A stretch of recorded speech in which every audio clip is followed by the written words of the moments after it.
Yes. What's my view on the military and around the world? I'm in favor of the military. I love the military.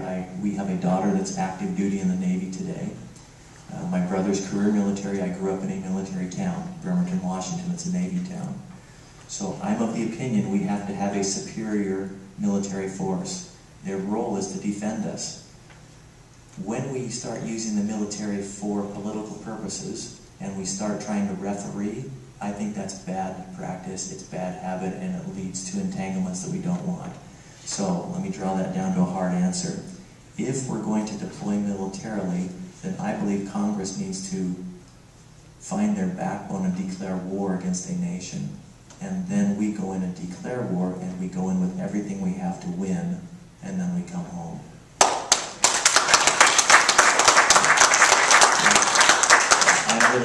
I recognize war is a nasty business.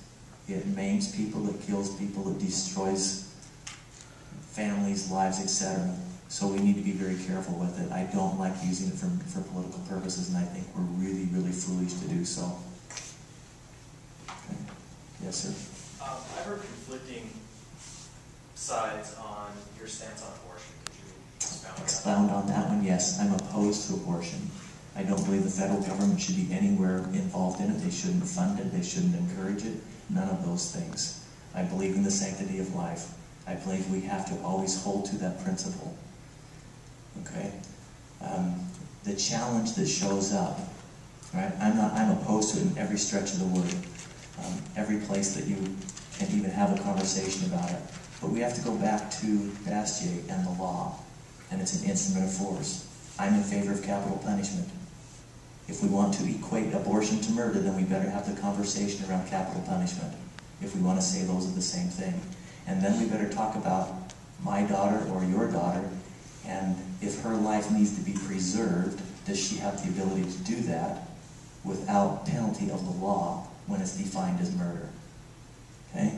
So there's some issues in this one that make me really uncomfortable, but I'm very opposed to it. I'm in favor of overturning Roe v. Wade. To me, that's an issue that does not belong at the federal level.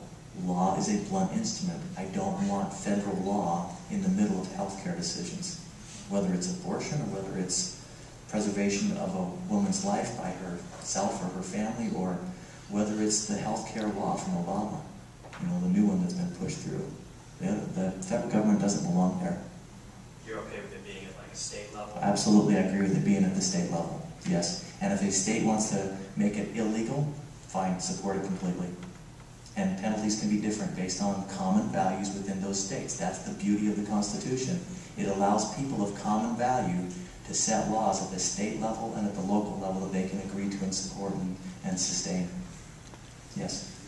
Speaking of Roe v. Wade and courts, if you look at where we are today versus where we were 50 years ago, the biggest issues that have changed America haven't come through the legislative process, they've come through the courts. Yes. What's your feeling on what we can and should do to correct that problem? Well, this comes down to whether or not I believe there is a moral right and wrong. I do. So if we're going to have people interpreting law and interpreting the Constitution, I'm of the opinion they should have a strong moral position. This goes back to whether or not there's right and there's wrong, and it's not just whatever we feel like at that moment in time. So that comes back to appointment of judges that can see what's right and what's wrong. And I think that's necessary.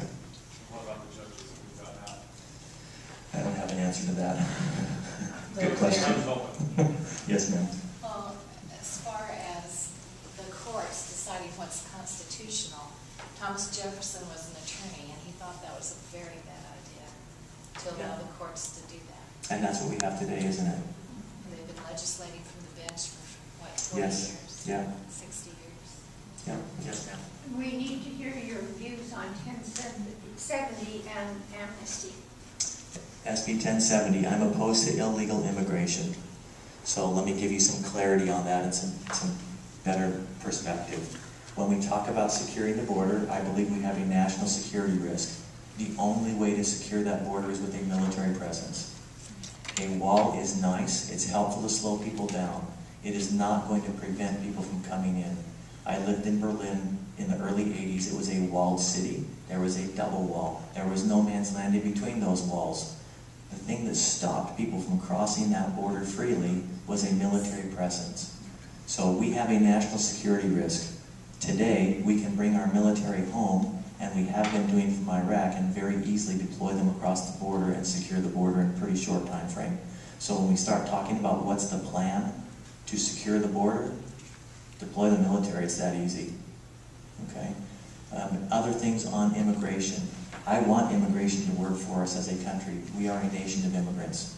We need people to come into the country. I'm in favor of that. It's not working very well right now. Specific to birthright citizenship, I'm opposed to birthright citizenship. To me, that violates the sacred nature of family and parents having an obligation to raise and nurture and protect their children. So when both parents are not citizens of the U.S., then their children shouldn't be brought here to be born here in order to obtain all the entitlements that go along with it. One last point on immigration. I'm in favor of a guest worker program that does not lead to citizenship. If you want citizenship and you're here illegally, you leave the country and you come back in through legal means and legal processes. Yes? Just on what you had said there, you had two questions on that. One, you had said both parents being Yes. citizens. What about, neither one. And the other one ties in, my other question kind of ties into that. What about a lot of these people that are here that their parents are, we've worked with a lot of these people that are, were brought here when they were children, to send them back to Mexico, they'd be fish out of water. I mean, they would do a whole lot better. Okay. We still send them home. I'm biased on that. I was a seasonal laborer on the plantations of Hawaii with the Filipinos, and the people that I worked with were seasonal laborers, and they came there and worked, and then they went back home. 6 months, 9 months at a time. I don't see a problem with that. I left and did missionary service for my church for 2 years. Left my family, didn't have a problem with that either. So parents, when the children are minors, still have an obligation to raise and to protect and nurture those children. The parents made a decision to come here. The children may have citizenship, but if the parents are here illegally, I'm of the opinion that they need to leave to come back in through legal means if they want citizenship. Remember, I'm in favor of a guest worker program. So if they can stay and work legally and pay into the system and be contributing members of society, I'm okay with that. But there's limits to how long, and you have to deal with the details of that. But if you want citizenship, you're swearing allegiance to the country, you're doing all those things, you understand the laws, you're demonstrating that you respect the country and the laws of the land you want to live in. So that's a decision the parents made, and that's okay if their children go with them. I think that's all right. Or the parents make other arrangements, and that's okay for parents to do too. Yes, sir. What do you propose to reduce the deficit? The deficit, meaning the excess spending that we have beyond our tax base and the revenues coming in. Right. What you're talking about is that 40% of our expenses, we have to have the ability to say no. So when I look at expenses that are excessive, that means my obligation within the Senate is to go find others that are willing to block and to say no as well. I can't change the minds of 99 other people, but I can find a half a dozen that are willing to hold the correct principle. And that can be a significant block in saying no to all the various bills that come through, because that's the deficit spending. And then you have to start cutting and cutting and cutting. Otherwise it won't happen. Any specific areas you work on right away? Well, the one that I'm hearing most often across the state is the Department of Education. There you go. I'm in favor of abolishing the Federal Department of Education. I'm Back to parents being responsible for teaching and being involved with the schools and their teachers. That's where the best education happens, is when parents are involved with the teachers and with their students learning.